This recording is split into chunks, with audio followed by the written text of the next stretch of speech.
I want you to close your eyes for a moment. Picture paradise. Is it a sun-drenched beach with fine white sand squishing between your toes? Is it the gentle lap of turquoise water against the side of a wooden boat? Maybe it's the vibrant green of rice paddies terraced into a mountainside, a living, breathing staircase to the heavens. For so many of us, that picture is Bali. It's the postcard we've all seen, the dream we've all chased. But what if I told you there's another place? A place where the greens are greener, the water is clearer, and the silence is so profound you can hear your own heartbeat. It's a place that holds all the magic of Bali, but without the crowds. For years I've heard whispers of it. Travelers would speak in hushed tones about an island, or rather a chain of islands, just a short flight away from the well-trodden paths of Seminyak and Ubud. They described it as what Bali was like 30 years ago, an untouched Eden where nature still reigned supreme. The journey itself felt like a deliberate shedding of the familiar. The flight was on a small propeller plane, the kind where you can almost feel the air currents guiding you. As we lifted off, the sprawling developments of Bali quickly faded into a patchwork of green and blue. Below us, the vast expanse of the Indonesian archipelago unfolded, a string of emeralds scattered across a sapphire sea. Landing was less of an arrival and more of a gentle descent into another time. The airport was a simple, open-air building, and the air that greeted me was different. It was thick with the scent of salt, damp earth, and something floral and sweet I couldn't quite place. My transport was a well-loved, slightly rusty BMO, a local shared taxi, that chugged along a winding coastal road. With every turn, a new vista opened up before me. On one side, the road clung to the edge of dramatic cliffs that plunged into the sparkling sea. We finally arrived at a small fishing town, the kind of place where the sea is the lifeblood of the community. Fishermen mended their nets on the docks, their hands moving with a practiced, unhurried grace. It was here, standing on a simple wooden pier and looking out at the chain of islands shimmering on the horizon, that my guide finally gave the secret a name. "Welcome," he said with a proud smile to Flores. Flores.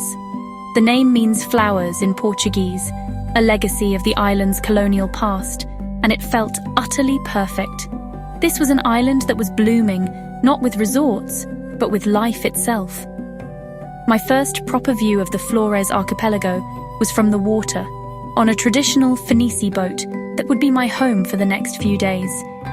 As we sailed away from the main harbour of Labuan Bajo, the true scale of this paradise began to reveal itself. That first evening, we anchored in a secluded bay. There wasn't another boat in sight. As the sun began to set, the sky exploded into a symphony of colour, fiery oranges, soft pinks, and deep purples that painted the clouds and reflected perfectly on the glassy water. The next morning, we set out for an encounter that felt like stepping back into a prehistoric age. Our destination was Komodo National Park, a UNESCO World Heritage Site and the only place on Earth where you can see the legendary Komodo dragons in their natural habitat. As our boat approached the shores of Rinca Island, the landscape became even more primal. The dry, sun-baked hills were dotted with lontar palms, creating a stark and dramatic backdrop. We were met by a local ranger, a man whose respect for these magnificent creatures was evident in his every word and action. Armed with only a long, forked stick, a simple but effective tool for keeping a dragon at a safe distance, he led us along a dusty trail. Within minutes, we saw our first one.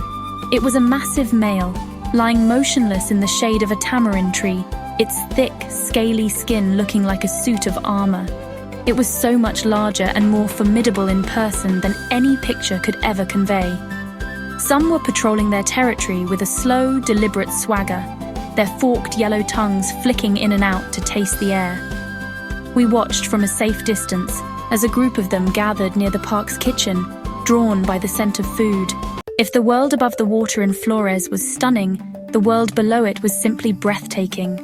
My first snorkeling excursion was at a place called Pink Beach, or Pantai Merah. As I slipped on my mask and fins and waded into the calm, warm water, I had no idea that I was about to enter a completely different dimension. The moment my head went underwater, honestly, I was speechless. It was like diving into a living kaleidoscope. Just a few feet from the shore, the seabed dropped off into a vibrant coral garden teeming with life. Anemones waved their tentacles gently in the current, providing a home for families of clownfish that darted in and out, just like in the movies. Schools of electric blue damselfish and brilliant yellow butterfly fish swirled around me in a dazzling dance. At Manta Point, I had one of the most magical encounters of my life. We floated in the open water, waiting, and soon they appeared, several giant manta rays, soaring through the water like magnificent underwater birds. As much as I loved the sea, Flores had another secret to share, one hidden high in its mountainous heart. The journey to the remote village of Ribo was an adventure in itself, a multi-hour trek that took me through dense rainforests, across rickety bamboo bridges, and up steep, muddy slopes. After hours of hiking, we reached a clearing, and there it was, perched in a tranquil valley and often shrouded in a mystical veil of clouds. Ribo appeared like a vision from a fairy tale. The village consists of 7 traditional cone-shaped houses, known as Mbaru Nyang, their thatched roofs soaring towards the sky. As we approached, a village elder greeted us with a formal welcoming ceremony, a ritual to ask the spirits for permission for us to enter. I spent the night in one of the Mbaru Nyang, sleeping on a simple woven mat alongside other visitors and the village families. We shared a meal of rice and vegetables cooked over an open fire, listening as the elders told stories of their history and traditions. Waking up in Ribo was magical. I stepped out of the Mbaru Nyang into the cool morning air as the mist swirled around the valley below, making it feel as though we were floating on an island in the sky. A place is not just its landscapes, it's the people who call it home and the food that nourishes them. In Flores, every meal felt like an invitation into the local culture. The cuisine was simple, fresh, and delicious, relying on ingredients sourced directly from the land and sea. The local markets were a vibrant explosion of the senses. I wandered through the aisles of the market in Ruteng, a town nestled in the cool highlands. The air was thick with the aroma of spices, freshly ground coffee, and tropical fruits I had never seen before. But it was the people themselves who left the most lasting impression. The warmth of the Flores people is something I will never forget. Children would run out to the road to yell, "Hello, mister," with infectious enthusiasm. Families invited me to sit with them on their porches, offering me a cup of an insanely delicious local coffee, strong, dark, and aromatic, without expecting anything in return. These moments of shared laughter, of struggling to communicate through gestures, of sipping coffee in comfortable silence, these are the souvenirs I treasure most. As I journeyed through Flores, I kept asking myself the same question. How can a place this spectacular still be so relatively unknown? The answer, I believe, lies in a combination of factors that, for now, have preserved its magic. First and foremost is the infrastructure. Flores is not as easily accessible as Bali. The roads are winding and often rough, travel between islands requires time on boats, and accommodation is generally simpler.